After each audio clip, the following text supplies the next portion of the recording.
sevgili canım vatan köptürle dastanın senin.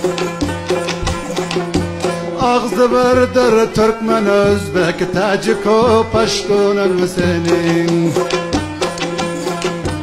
Beluçu, Paşa, Hazara, Halkın Orastanın senin. Cahanda büyüktür adi Balxu Bamyanın senin. Görenlerin gönlünü açar Kablo pervanın senin. Görenlerin gönlünü açar Kablo pervanın senin.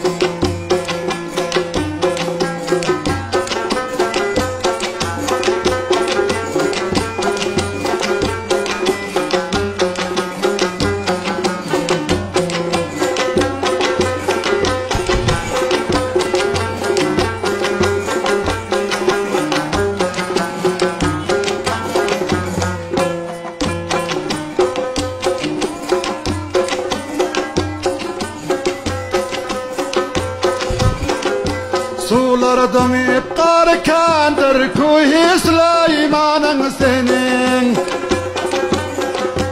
Tarihi yasarlar bile Şehru Hirat canın senin. Tolkun uğrar deryalarda Abu Huruşan'ın senin. Munnan biyan erkin yaşar Zahmet Keşteyhan'ın senin.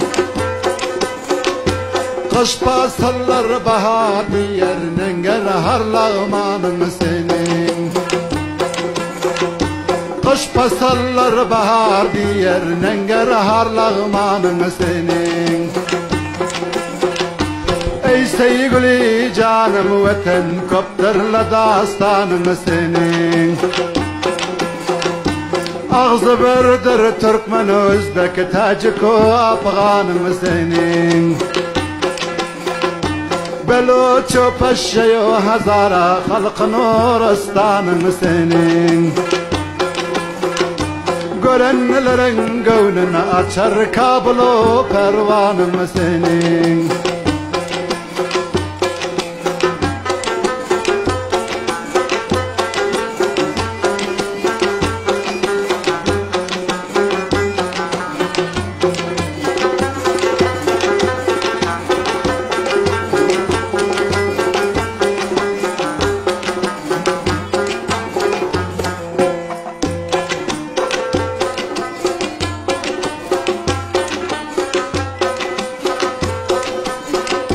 Ülkemizde at kazanan madende cevz canın senin.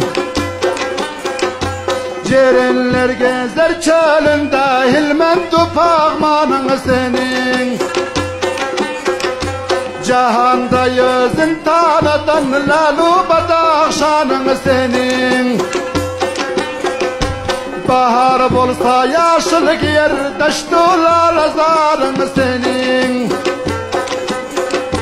Cerenler gezer çölünde Hilmendu Pağmanın senin. Yengeç diyer canım vatan Olayın kurbanın senin. Yengeç diyer canım vatan Olayın kurbanın senin.